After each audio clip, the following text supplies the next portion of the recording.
The Great Debate. Roland Martin takes on far-right-wing conservative commentator, author, filmmaker, and provocateur Dinesh D'Souza. Dinesh D'Souza, glad to have you here. I want to start this way. Politico had a story this week, and this is what they said in their story, quote, "Meanwhile, the white vote is increasingly coalescing around the Republican Party in the Trump era, leading to a racially divided political system. Florida's Democratic Party is now majority non-white, while the Republican Party of Florida, compared with Florida's general population demographics, is disproportionately white. The racial realignment of the parties may be disadvantaging the Democratic Party, which increasingly relies on voters with low turnout rates, while the most reliable voting demographic turns towards the GOP." Republicans often talk about Party of Lincoln, talk about what took place with the Voting Rights Act and the Civil Rights Act, yet the Republican Party today has a problem with black people and getting them to vote for them, but even appealing to them. I agree. I think that's unfortunate. I think it is unfortunate that the racial polarization in the country is reflected in the racial polarization between the parties. Now, this does in no way prove that the Republicans have departed from the principles of Lincoln. Remember, Lincoln also got the white vote. In other words, Lincoln was accused of being the white man's president. Well, first of all, black people couldn't vote, so obviously he got the white vote. Well, black people could vote in the North. Well, a few could, but my point is, overall, look, if you were running for president of the United States, you're going to have to depend upon the white vote to win. That's absolutely right. But I mean, Frederick Douglass at one point said Lincoln was the white man's president. So what I'm getting at is this. I think there has been an unfortunate. The question is, what is causing this polarization? I don't think it's all Trump. You have to admit that the polarization goes much earlier. Oh, no. The polarization actually goes back to August of 1619. I mean, in that sense, yes. I mean, so the reality is that has been the country that we've been. The issue has been a Republican Party that played a critical role in, first of all, for so long, being able to get black votes. And again, if you were black, you didn't even think about the Democratic Party, but the party has essentially walked away from black folks since '64. That's where it really started, that split. Well, let's explore this a little further. Let's start with the white vote. You would agree that FDR won the white vote, right? The working class white vote went for the Democrats in the 30s and 40s. Again, same thing. Okay. First of all, prior to anything before the Voting Rights Act is the white vote, because for the most part, black people were still disenfranchised across the country. No, here's my point. It's not white versus black. It is that working class whites were Democrats rather than Republicans. Would you agree in the FDR era? Okay. What I'm saying is that the Democratic Party began to alienate those voters, not just on cultural or racial issues, but also economically. It allowed globalization to wipe away their jobs and paid very little attention to that important demographic change. So here's what I'm getting at. Trump was shrewd enough to recognize this and appeal to those voters, but his appeal wasn't a racial appeal. His appeal was a jobs appeal. So if working class guys who used to identify with the Democratic Party because their jobs were secure through unions now identify because they think Trump cares more about them than the Democrats, that's not a racial change. Well, he was actually making a racial appeal. So for even go back further than that, because if you talk about what took place with unions, you had a Republican Party that really went, especially if you look at Ronald Reagan and going forward, was in many ways going after unions in different ways. It all depends on what unions we're talking about. Trade unions maintain more of an alliance with Republicans, but because the unions became more service-oriented, that's why you saw more black and brown people, and so you had a split. Republicans love police unions. They don't like other types of unions. So it depends upon the kind of union we're talking about that appeals to the Republican Party. But in fairness, first of all, Reagan was a union guy from the Screen Actors Guild. Second of all, Republicans are ideologically against the idea of the kind of government protections that unions demand. That's an ideological point. It's not a racial point. Republicans are happy to enforce that point neutrally, whether it's a predominantly white union or predominantly black union. So you can't take conservatives and take our ideological position like small government and accuse those of being disguised arguments for race, because that is consistent with an ideology that we apply across the board. Well, there are different types of Republicans, if we want to be honest, and different types of conservatives, because there are individuals. I take Texas. For the longest, Texas had, for everybody who was elected in Texas statewide, they were Democrats. That was a different type of conservative. But there's a difference between folks who have been democratically conservative and Republicans who have been conservative. One of the issues that we still also within the Republican Party, you have different Republicans. You have those who some call national security Republicans, others call economic Republicans, others who call social conservatives, and then you have those who might call themselves, as being moderate. The issue to me today... But look at you named 4 categories, and none of those categories are predominantly racial at all. So let's take the national security guys. They're against ISIS. They want a strong America. They're not against Muslims. They would be against Russians if the Russians did the same thing that ISIS did. Second of all, the economic conservatives are all about small government. The social conservatives care mainly about issues like abortion. So what I'm getting at is you see a party that's not defined racially, but nevertheless has a constant effort to pin the racial tail on the Republican donkey, even though that's not what motivates us. But here's the piece, but it is there. I mean, the fact of the matter is, I'll give you a perfect example. When I had the show Washington Watch on TV1, we offered blanket invitation to any member of the Republican conference to come on the show. Anyone, at any time. Virtually no response. And in fact, they called Sean Connor, who was an African-American at the RNC. Hey, what do you think? And Sean said, y'all should go on the show. If you want an opportunity to talk to black people, this is the only television show that's a Sunday morning news show. Wouldn't do it. Tom Price came on. Pete Olson came on. Tom Price came on twice. Olson came on. When Alan West came on, I told Alan West the same thing. Alan West told his press secretary, he said, send an email right down to every press secretary in the Republican conference, and they should come to Roland Martin show. He said he will give them a fair hearing and opportunity for them to talk about these issues. No response. And I keep saying to Republicans, you can't go on one hand, why are black folks voting Democrat when you have Republicans who make no effort to even go after black people because there's this fear of what are the issues that are going to come up? The Republicans, look, and I think Trump is in a different category here, but generally Republicans are scared of the race issue. And they're scared that they will be accused of racism and they will not know how to respond. How about you respond based upon issues? I couldn't agree more. But part of it being scared is because they have to deal with the realities also of policy. So for instance, on this show, we talk about the issue of voter suppression constantly. Republicans come, oh no, it doesn't exist. And I'm going, we're looking at it. When I bring up North Carolina, when the federal court said there was a laser-like targeting of black voters, Colin Powell, when he went to North Carolina, criticized Governor McCrory in his face and saying what you are doing when it comes to voting in this state is wrong and it's not fair to black people. And folks said, okay, whatever the hell, we don't listen to Colin Powell. He was a Republican, a black Republican, trying to tell them that. And I'm telling you right now, for black people, Trump can run around and talk about jobs all day. He can talk about all these other different issues. But for black people, there's nothing more fundamental than when efforts are put in place to deny them the opportunity to vote. Look, here's what I was getting at when I said that Republicans have this kind of fear. Just a few days ago, I spoke on a college campus, and somebody asked me a question about LBJ, and they were asking me about LBJ's supposed conversion from being a racist Democrat to a morally enlightened progressive.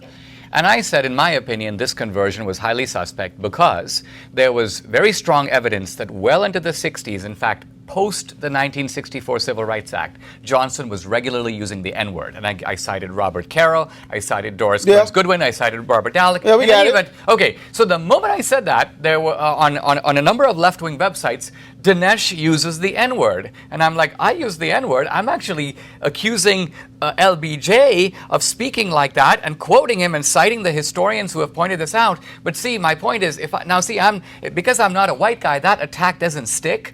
But if it was a white guy, he would freeze because it'd be like, oh, I use the N-word. Even though so what I'm getting at, the left does this kind of hit on you. Even though it's a smear, it's completely unfair. I'm not saying you're doing it, but I'm saying Republicans live in fear that when they're accused of using the N-word and it's some white guy, he doesn't know what to say and his career may be over because of this kind. So that's why they say, let's stay away. Well, first of all, go on Roland's show. First of all, you don't have to even use the N-word. You can simply say LBJ used the N-word. You don't have to actually use the word. I mean, so first of all, if you're white, all you have to say is, folks, here's evidence where LBJ used the N-word. Nobody's going to get mad because you said the N-word. You're probably going to get a little bit mad if you actually use the word. But here's the issue even with that.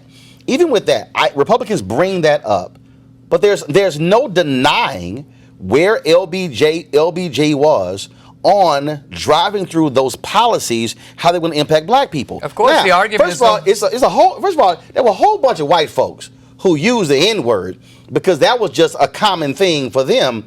But I can still look at if you look at, again, Civil Rights Act, Voting Rights Act, Fair Housing Act, there was no greater politician during that period who said, we're going to make this thing happen, even over the objections of his fellow Southern Democrats. Well, LBJ made a calculation that the demographics were changing, that there was a great black migration, blacks were voting in much greater numbers. Also, the white vote was already moving toward the Republican Party in the 50s. In any event, I'm not disagreeing that LBJ pushed the Civil Rights Act. I'm questioning what his motivation was. I think it was tactical. I think he was looking at the long-term interests of the Democratic Party. But Abraham Lincoln was tactical. Of course it was. You have evidence.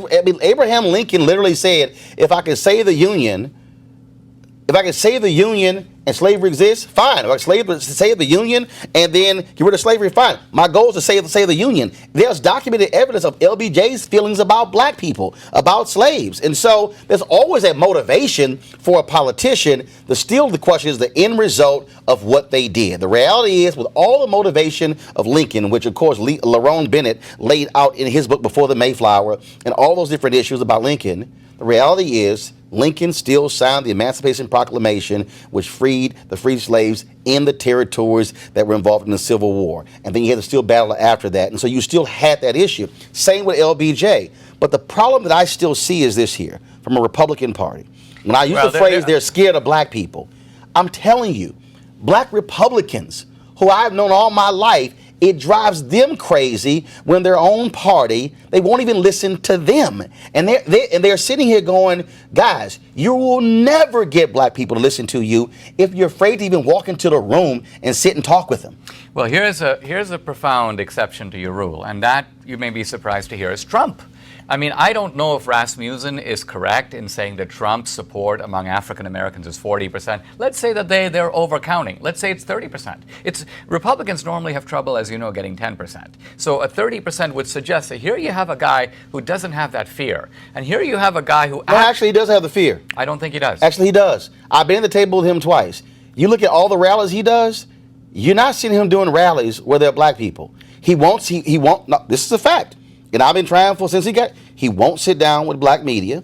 He won't do any of those interviews. And you would think someone who's constantly touting in rallies how he's doing great for the blacks, he would actually have the conversation. He won't. He has these very well. He had the Black Leadership Summit of young people. That was interesting. I mean, you had a bunch of guys, 300 or 400 young people. Okay. How often do you see young people chanting for Trump and chanting USA? Did first, you cover that? First, Dinesh, yes, I was there. Okay. I was there. It covered it. But also, guess what? Turning Point USA denied black media credentials to actually cover it. Why did they do that? Why don't you ask them? I got a letter from them where they approved. Jackie Clark is my booker. They approved us. No, Stephanie Eldridge. So they approved us having the credential. Then he sent an email. Oh, my bad. I'm sorry. You're not approved to cover it. And which is also, which is also part of their game, because that's what I'm talking about. When Candace Owens and Charlie Kirk are running around out there, they're not talking to black people. Okay, she doesn't want to come talk to black people. She's out there, and I know that game. I've seen that game. If you're going on Fox News to talk to black people, that's the one network that has the smallest black viewership out of all the cable networks. You're not trying to talk to black people.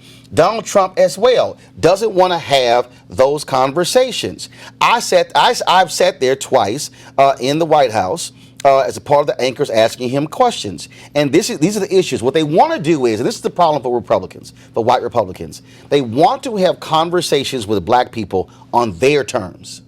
Well, I don't not the terms of the people. I'm not sure if that's it, because let's look at it this way. I do think that there is a group, let's just take, for example, the Black Caucus, which has a vested stake in the Democratic Party, and its agenda mirrors the Democratic Party's agenda from A to Z. So, first of all, the Black Caucus is the largest caucus in the House among House Democrats. I'm not denying it's a legitimate caucus. I'm simply saying that you can see why a Republican who sees that those guys are dug in one camp are going to say, listen, if we want to talk to African Americans, we don't necessarily want to do it through the channel of the Democratic Party. So the bottom line of it is, I don't see so who are you going to talk to? Well, is there any reason Trump can't go to Detroit or Chicago or There's Oakland? No reason, but he won't do it. Why won't he do it? Well, you need to ask him. Maybe. No, he literally, I think he should do it. But he won't do it. He won't. But it's not just him. I can go across numerous. Let me ask you this. I give you an example. I'm born and raised in Texas. Okay. I'm still registered to vote in Texas.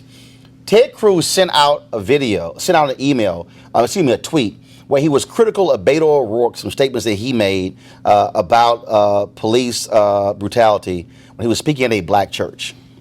Ted Cruz has absolutely no video of him even visiting a black church. Okay, that wasn't even consideration. And I keep making the point to Republicans. I can show you. Here's the proof of Republicans who made an effort to, one, respect black people, talk to black people, and work with black people. George Vinovich. George Vinovich was the mayor of Cleveland. While he was the mayor, he wasn't scared of black people. They actually were at the table, and he worked with them. He got 40% of the black vote when he ran for United States Senate.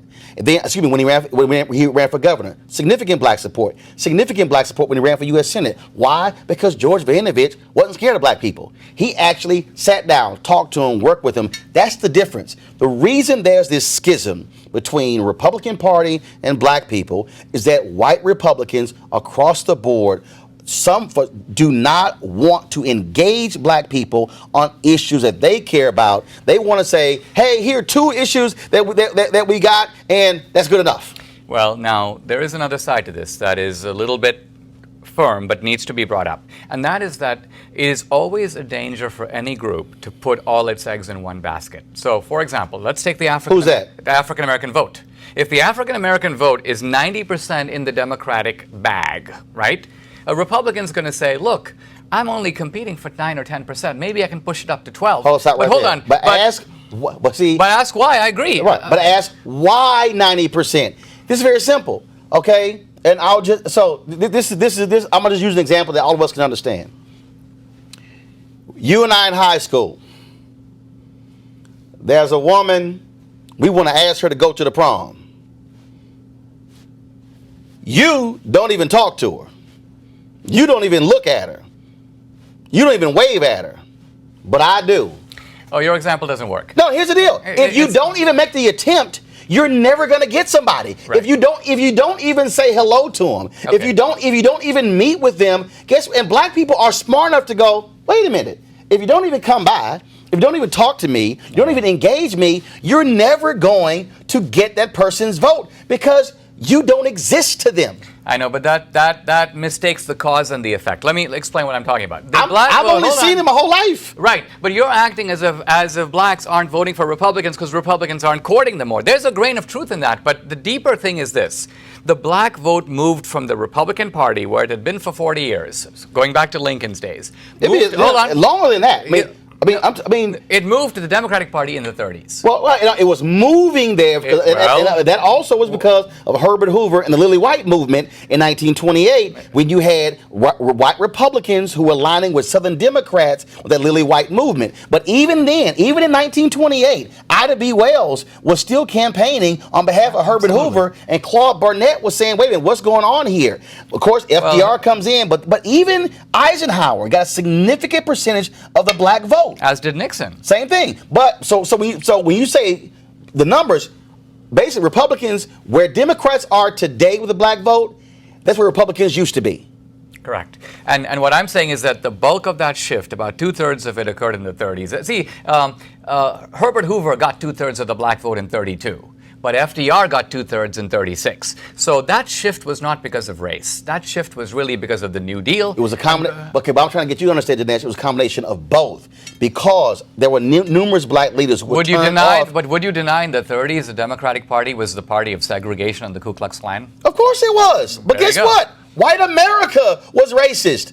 America was racist. The reality is, after the Civil War, the Great Compromise of 1877, black Democrats called out the Republican Party for agreeing to the Great Compromise of 1877. Black Republicans said, y'all sold us out. And so Republicans agreed to that compromise, which put in place Jim Crow. But they still were able to get black votes. This is still the issue today. So, perfect example. I hear Republicans talk about 64 Civil Rights Act, 65 Voting Rights Act. Supreme Court gut section 4, Shelby v. Holder. Sensenbrenner, Republican, Wisconsin, has a bill, says, you know what, we need to address this. Republicans won't touch it. Goodlatte wouldn't even have a committee hearing. These are all Republicans. Okay? So when Republicans start talking about Party of Lincoln and look what we did with the Voting Rights Act, well, why won't you do anything about the Voting Rights Act today? Why won't you even have a hearing? Why won't you even address it?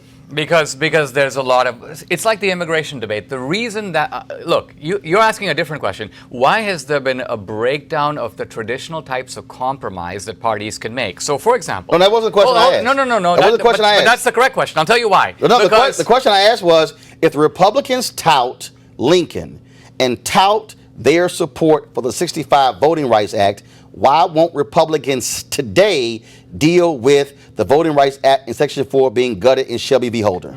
Partly because the Republicans suspect that the Democrats' complaint about issues like voter ID and so on are a ruse for letting illegals vote. That's and nonsense. No, it's not nonsense. It's nonsense, Dinesh. If it's nonsense, why don't you address it? Dinesh, it's nonsense. If it's not an issue. I have, Dinesh. Here's what it is. How difficult is it to get an ID? Document. First of all, how hard okay, hold on. Let me walk you through it. Okay. This is what happened in Pennsylvania. Okay. The head of the Republican Party in Pennsylvania in 2012 stood up and said Mitt Romney is going to win Pennsylvania because of voter ID. That's what he said. Here are the games Republicans play. In Pennsylvania, they said, okay, if you don't have an ID, you can get a free ID, but you need to come into the office, sign the affidavit stating that, and then we'll notify you about the ID. The person goes back home. You have to come back in and physically pick up your ID. They broke down the study of how many people who were elderly, one, how that going back and forth on a couple of occasions ain't the easiest thing in the world, and how difficult that was. Not only that, in other places, they then said, oh, if I want to get my birth certificate right now, I can go to the Harris County Bureau of Vital Statistics to get a birth certificate. This is a certificate that shows when Roland Martin was born in the hospital. Republicans said, no.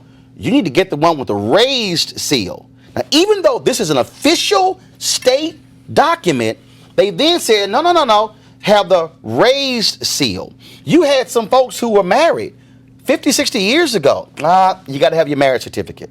There were very specific attempts. So when you say how hard is getting an ID, that's not the issue. It's how hard do you make it to get an ID. Right, but remember, Roland, IDs are used in American society for innumerable things. But a lot of people also don't use an ID. Right, but all these magical difficulties don't appear. Here's my point: we need IDs for when we travel. We need IDs for your children to get. Actually, you don't need an ID when you travel, because I've actually traveled and forgot my driver's license, and there are other methods that they actually go through where you can still travel. But go ahead. Well, the point I'm trying to make is that it is important to make sure that the people who vote are eligible to vote, right? That's a fundamental point. Yes. Because otherwise, other people cancel out your vote and my vote who shouldn't be voting. But Dinesh, right? first of all, the reason that... So you're giving me anecdotal evidence of, hey, in Pennsylvania, they want the raised stamp. No. And I'm saying, once we agree on the ID principle, I think we can come up with ways to make sure that there's a reasonable enforcement of that principle. This is the issue.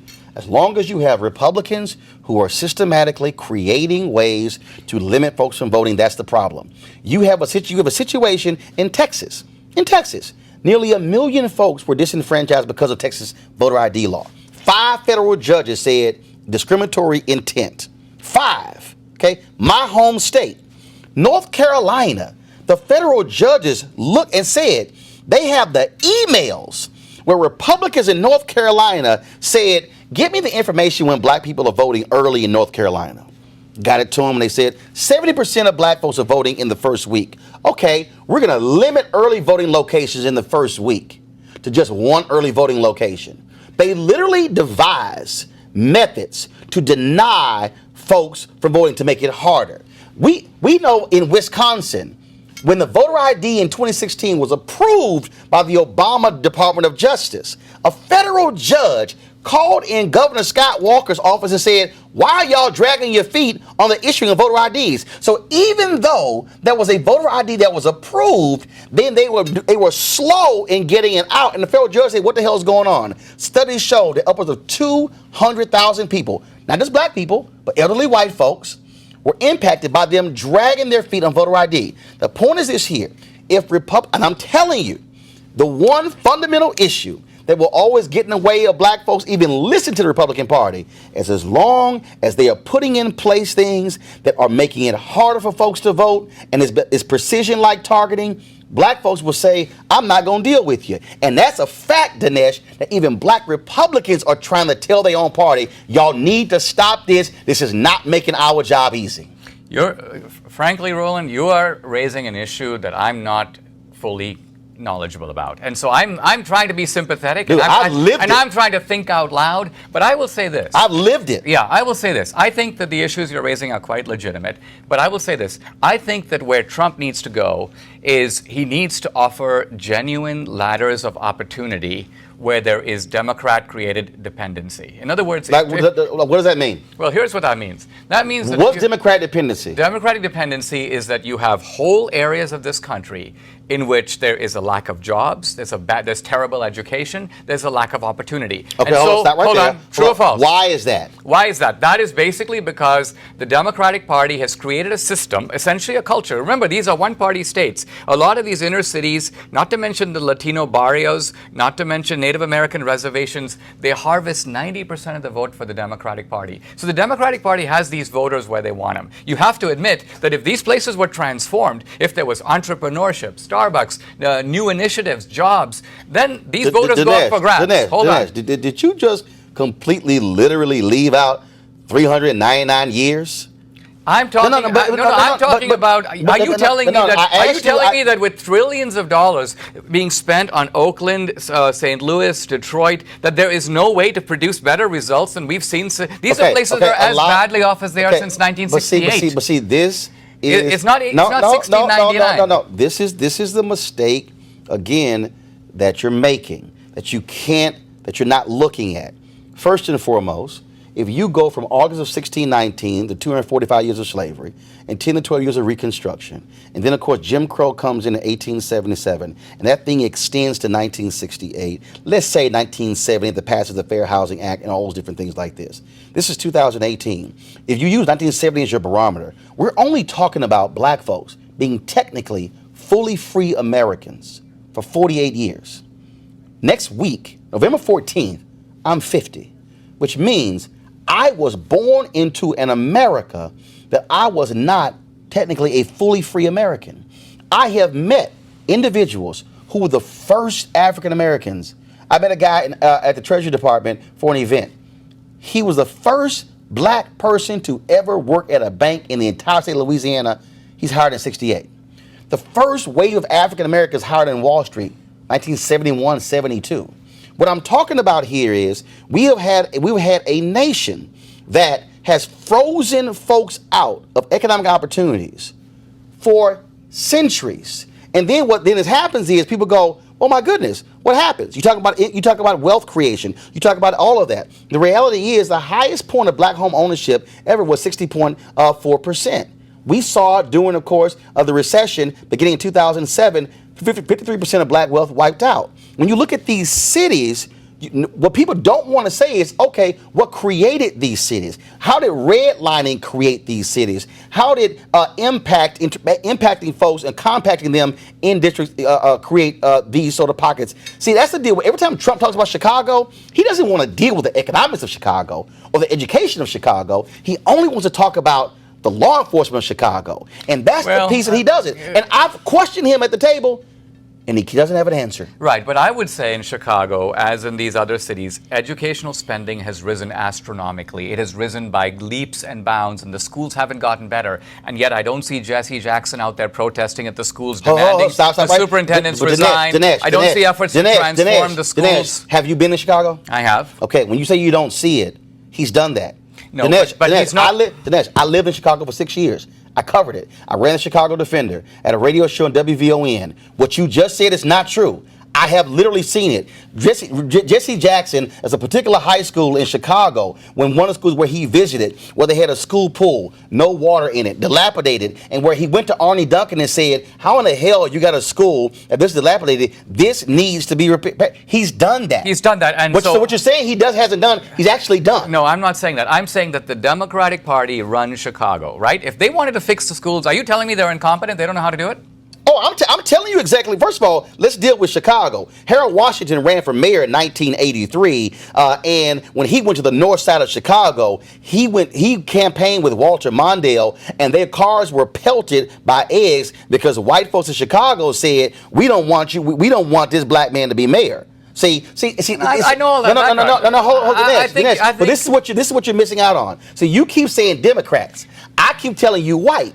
I'm telling you, the issue in Chicago, it ain't a question of Democrat and Republican. The issue in Chicago is absolute, undeniable segregation and subjugation of black people. I'm telling you, that's what it is. I have sat there and I looked at it and I saw it. This thing goes back from when black folks migrated, reading the Chicago Defender, Robert Abbott encouraging them moving to Chicago. That wasn't a Democrat thing. That was a white thing. And I'm trying to get you to understand, you keep making this thing Democrat and Republican. I'm telling you, it's a white thing in America. White supremacy and whiteness has created many of these systems that we have. And what we want to do is we want to act like it's a party thing when it's not. I'm not denying the power of white supremacy. White supremacy was invented in its most virulent form, as you know, by the Democratic Party in the aftermath of the Civil War. So it was used as a tool and an organizing principle, and the Ku Klux Klan was its military wing. And who benefited from it? Everybody who wasn't black. Well, it was a form of subjugation and theft. Right, precisely. So and what I'm saying is that if you were white, you benefited from that system. Whether you call yourself a Whig, a Republican, a Democrat, an independent, or nothing, you benefited from it. That's American history. All right. Now, pull back a little bit and let me tell you a little bit of history, because one of the advantages of being an immigrant is I come from a different culture and the world is a wider place. Now, when I left India in the 70s, 1978, India was the begging bowl of the world, right? And I could have pointed to and would point to hundreds of years of British colonialism. People they lived in the same place for centuries. There's tribalism, hierarchy. Anything that you describe here was 5 times worse. And the level of poverty far more grinding. Now here I am, I go back to visit my family now, and it's 30 years later. And I see people who are going to the seashore to wash their clothes, they now have washing machines. And there are people who are walking or going by bullock cart have a car. So what I'm trying to get at is, it's not a matter of, and I could go back and talk about hundreds of years of this and hundreds of years of that. The truth of it is, if you have good economic policies and they're put into effect, you're going to see transformation. And it doesn't take more than 50 years. But Dinesh, within a lifetime, but Dinesh, this is what I think people can improve their lives. But this is also, I think, what you are skipping out on. What we saw, and Dr. King wrote about this in Chaos or Community, Where Do We Go From Here? He said the issue for us moving forward is not going to be the person in the Klan in the hood. It's not going to be the person burning a cross. He said it's going to be the moderate white. This was what King wrote in 1967 in that particular book. And what we saw in America, we saw, okay, all right, we're cool. So I'm going to use the 3 Civil Rights Acts. We saw 64 voted Civil Rights Act, 65 Voting Rights Act.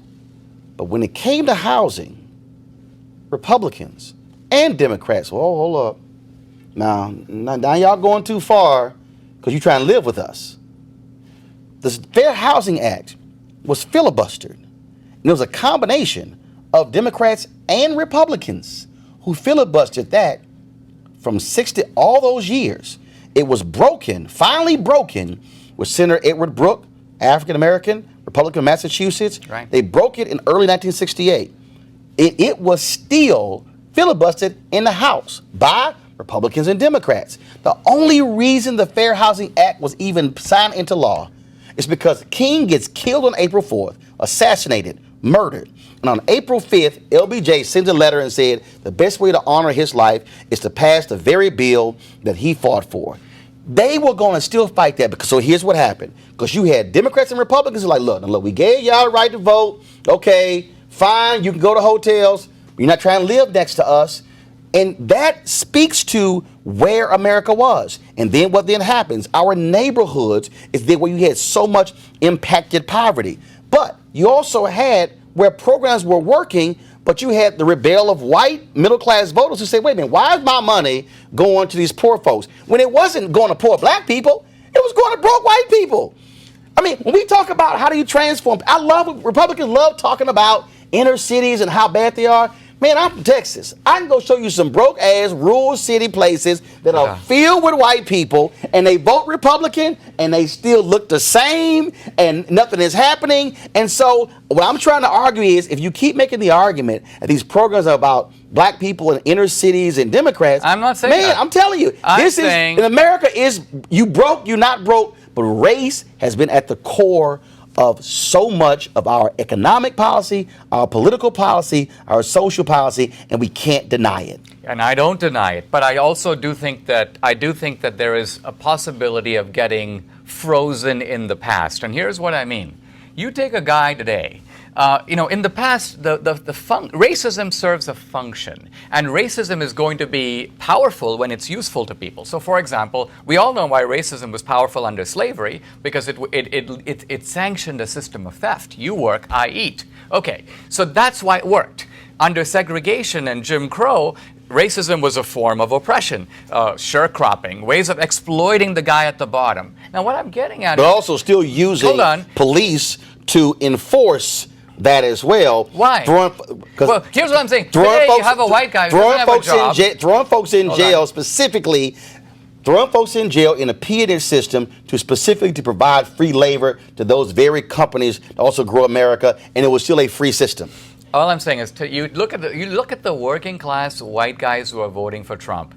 What are they getting out of racism? Nothing. Are they exploiting blacks in any way? No. Are they discriminating against them? No. Do they have jobs to give them that they're denying them? No. So why do they believe it though? Why do those white men believe that, oh my God, they're taking our jobs? The focus groups data show it. The concerns of the white working class have far more, I think, to do with illegal immigration, because there is a competition for jobs. You don't deny that a guy coming across the fence who's willing to work for less is an economic challenge to a guy who's living on the margin. Well, so there is a competition for jobs. So his fear is not irrational in that sense. It's not anti-Mexican. Look, if there were Chinese guys or Indian guys or guys from Ireland across the border and they were swimming across the Rio Grande, you'd have the same concern. So why then when you look at the focus group data, and then when you look at the studies that are done, where you have a racial animosity among those white Trump voters.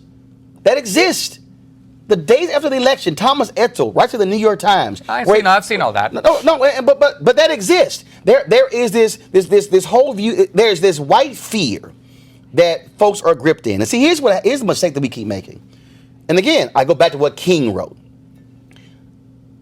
And Bernie Sanders just talked about it. He said, well, these people are not necessarily racist, but they were uncomfortable voting for this guy right over here. The issue that we still have is, the problem we have in this country, we go, racist. No, they're not racist. As if racial feelings and perspectives and viewpoints somehow don't inform people's views. I watched Morning Joe during the election. I'll never forget. They were talking about, well, with these white men, the wages of white men, working class men have only gone up 3% since 1972, something along those lines, and for black men it's gone up 12%. And I'm going to tell at home going, well, what the hell were the wages before 73? I'm like, dude, we were locked out of so many systems. Hell, of course the annual wages of black people are going to go up. We were completely locked out of a system. Yeah, see, people are walking around as if what took place never existed, like we all started on the same starting line, and like, well, I don't understand why it's increased for them and not us. I don't think that's the issue at all. Here's what I think. But it's in the data. Here's the point.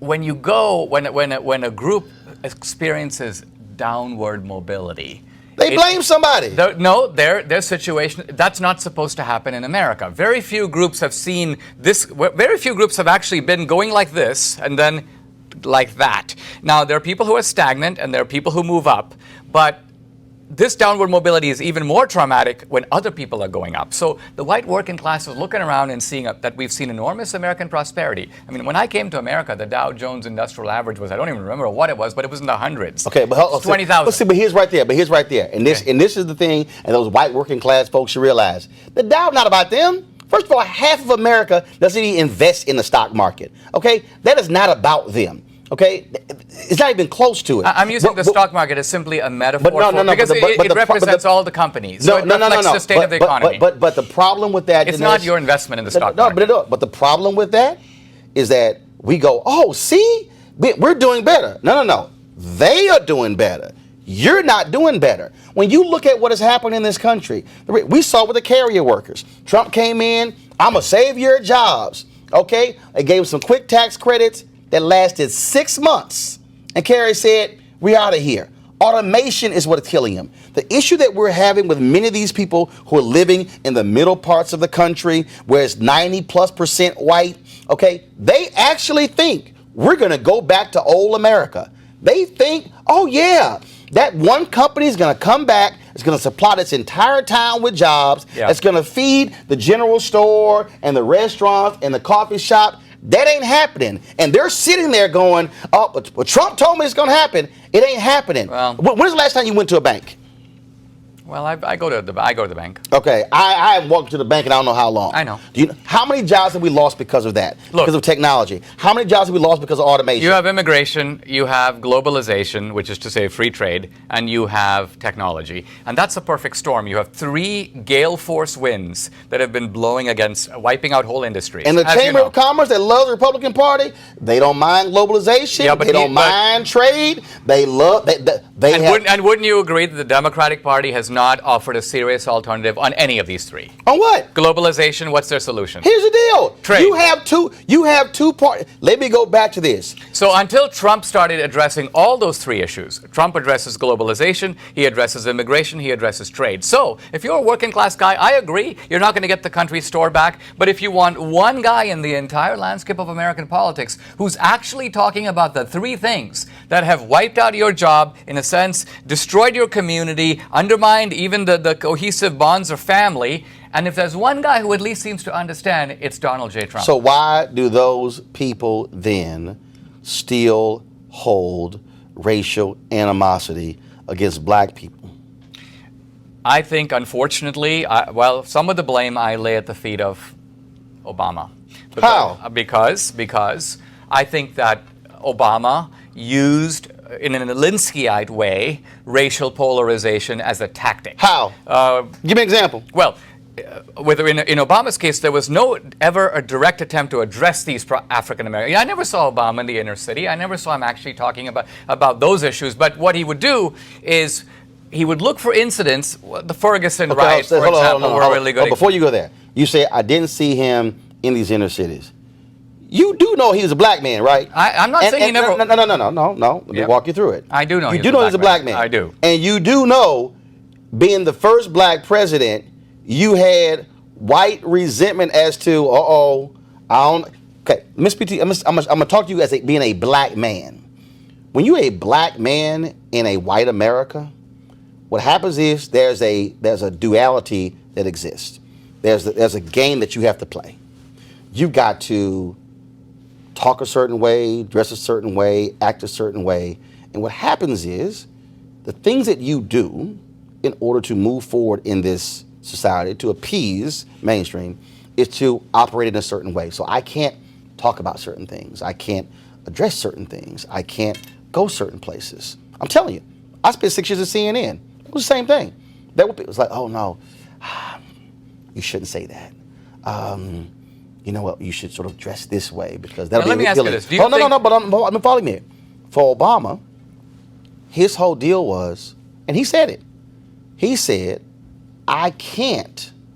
I disagree with him, but he said, I can't do specific things for black people because then I'm going to get accused of, oh, you're helping the blacks.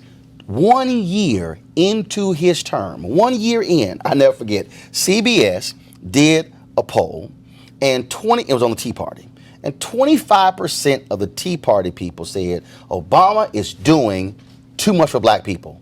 I saw that poll and I busted out laughing because it was hilarious. And I'm going, show me please. Obama understood that if I do what you talked about, I'm going to get nailed in white America. So you know what?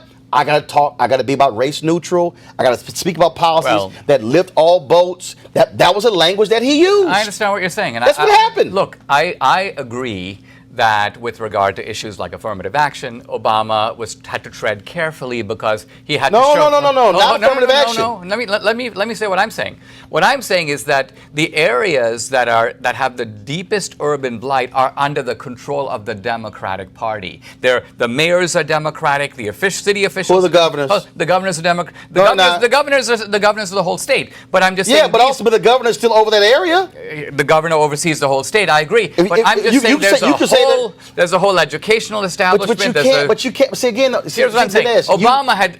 You go ahead. Well, all I'm trying to say is, if somebody wanted to create an entrepreneurial revival in inner cities, that's not targeted to blacks. It's aimed at improving our cities. Our city life is terrible in this country. Okay, so Dinesh, how do you then completely ignore when Obama was trying to present that level of agenda that got blocked by Republicans? Because Obama had an anti-business gene that he seems to have. We don't need to debate this, but he had a resistance to entrepreneurial capitalism. No, he didn't. Yes, he did. He didn't. Yes, he did. See, here's the deal. You can't have it both ways. You can't present this argument that, well, Obama didn't do this and we're going to blame him for it, and then as if Republicans were sitting there going, you know what, we would more than welcome this legislation. They weren't. Their deal was, we're not going to pass anything that you actually want. And when you talk about still blaming Obama, that's just nonsensical. What you had here was you had these incidents that were happening across the country, and there were people who okay, we don't want you to address them. Even when he addressed the issue with Skip Gates in Cambridge, it's as if Sean Hannity never even heard what he said. They said, oh, he called the cops stupid. No, he didn't. What he said is they acted stupidly in arresting him after it was determined he lived there. That's what he said. I listened to it multiple times, but they took that as saying, oh, Obama hates cops. He called them stupid. That was a lie. What he was saying is, yes, it was stupid to arrest the man after you've already established that was his house. And every black person who was watching it going, yeah, no kidding. Hell, I lived there. Why in the hell would you arrest the guy and that's his house? But Obama gets criticized for that. His white advisors come in. Hey, we got to downplay this. We got to knock this thing down because, you stepped in it. Obama said, hell, I'm not sitting there walking that thing back. Get the hell out of the Oval Office. Then they go back. No, he's got to walk it back. 2-3 days go by, it's all on conservative radio, it's all on Fox News. Now we got to have the beer summit. That point right there, Obama gets gun shy on the issue of race because how he was attacked for a comment he never made. So what you may be saying, if what I think is very interesting about this conversation is you have, here we are, the two of us. We are clearly living in two different moral universes because you just described living this dual life, and of course I know about it. I've read W.B. Du Bois, Richard Wright. I gotta live it. I know it. I don't live it, and I have to ask myself a little bit: Are you describing an experience that is unique to African Americans in this country that applies to no one else? Actually, no. The answer is yes. The answer is yes. Okay. Because the reality is no other group has the history, has the ingrained history that we do. No other group. There's no. Correct. I agree. And that's part of the issue. So, for instance, so Republicans take control of the House and the Senate, they're debating on the floor of the House, and the Republicans want to get rid of an Obama-era law that targeted discrimination in auto lending. Their argument, this is hurting business. Black folks are going, no, it's hurting us because the data was there. The data showed that when somebody black came in, they were offering them higher interest rates when it came to vehicles than somebody who was non-black. What do Republicans do? Let's get rid of it. And Maxine Waters is on the floor arguing with the Republican on it, and that's the example I'm talking about. How simple is something such as anti-discrimination rules meant to target auto lenders so they're not discriminating against black people, forcing them to pay more, and one of the first things Republicans do when Trump gets in, we're going to get rid of that law. And I'm sitting there going, Republican, this is why black folks won't vote for you. And so we talk about this whole duality. Here's the deal. There is no black man on television who could act like Sean Hannity or Bill O'Reilly or any one of them. Not one. Not one. You know why? Because, we have to act a certain way, talk a certain way, walk a certain way, because what we have to do is we have to make white folks feel comfortable with us being in their presence. We have to change who we are. I worked at CNN. I had a white female booker, who was yelling at me about a segment I did, and my natural instinct was to cuss her the hell out. But, I can't do that. I'm a black man. That's a white woman. That's the world that we live in. And what I'm saying is we have to understand how this still operates. We run the videos on my show all the time of some white woman calling the cops on a black person selling lemonade. The other day, this woman called the cops on a black man because she said his car was 2 inches in the crosswalk. Stuff happens to black people that don't happen to other folks, Dinesh. No, look, and so here's the point. So imagine being black, and that's what you got to deal with every day. That the level of silliness that exists just walking, barbecuing, selling lemonade, just being black. And you try to be an entrepreneur, but damn, you're going to call the cops on me because I'm selling lemonade, and you ask me, I don't have a permit. Well, I will tell you that, look. It don't happen to white kids. Yeah, I have been in the precincts of the conservative Republican Party for 30 years. These kinds of complaints that you're making, I assure you, would get a very sympathetic hearing among any Republican group I know. The caricature that these are white nationalist Ku Klux Klan guys, nonsense. That's not true. I'm not saying that there isn't a constant political rivalry between the parties. I'm not saying that the two parties do whatever they can to undermine the other party's prospects. But I am saying this, that if you're making arguments that fit within, I would call it the colorblind principle. The colorblind principle basically means the same rules apply across the board. If a white guy wants to get certain terms to get a car, a black guy should have the same terms. I'm saying that colorblind principle is, in principle, as far as I can see, it has no resistance on the Republican side. Now, why? Because I'll tell you why. So why did they get rid of the law? Why? Because in some of these cases, the Republican suspicion, and we can debate the individual case, is that the law is actually trying to do something else other than enforce a clear colorblind principle. See, Dinesh, Republicans are not against. Dinesh, here's the deal, though. The data is clear. They have the data. It's there. Well, I've seen the data on bank lending. I haven't seen the data on automobiles. Look, I can tell you right now, as a black man, when me and my former wife went to go buy a house, you know what they asked for?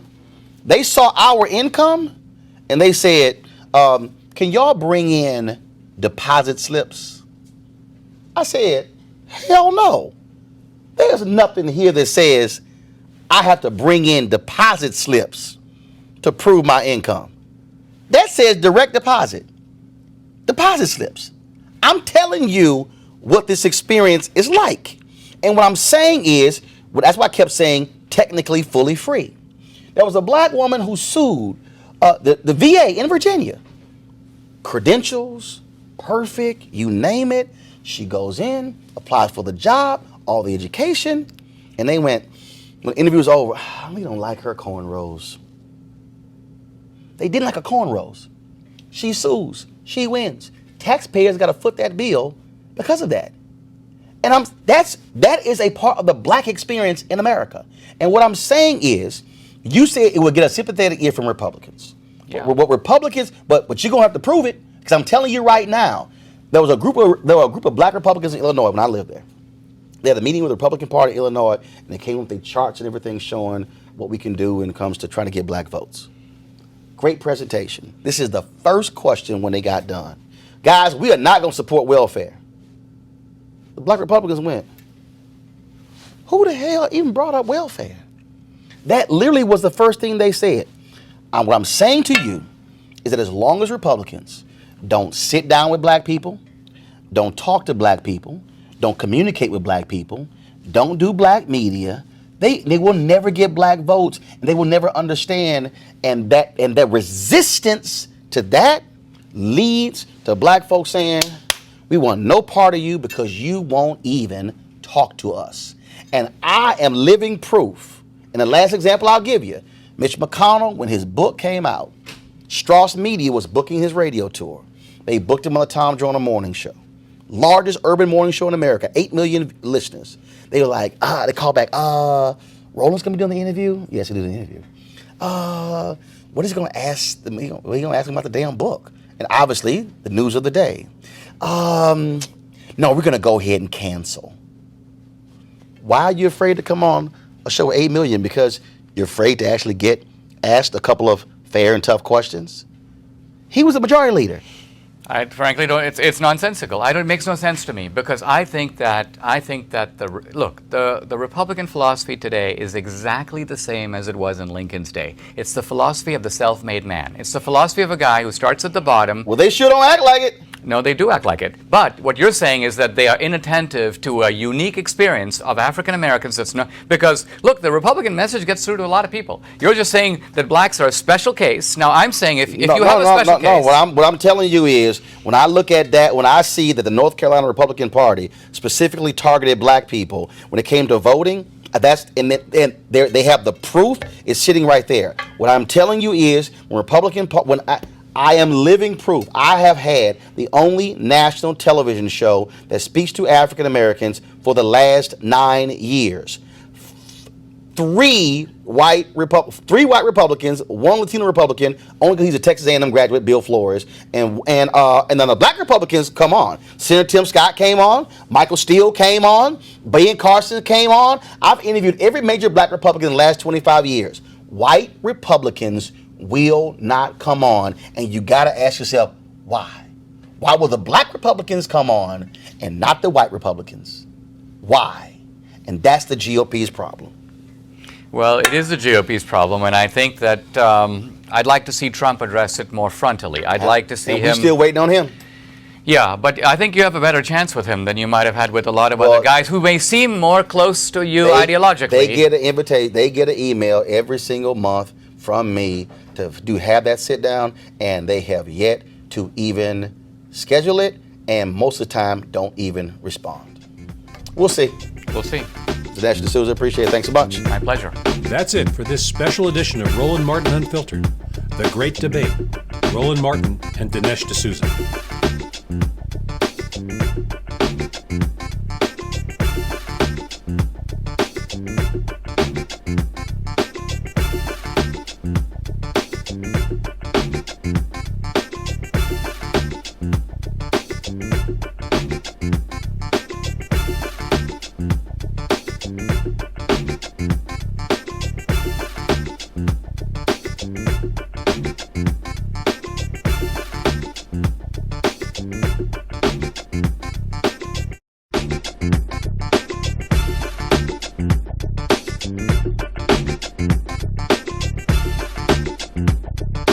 Dinesh.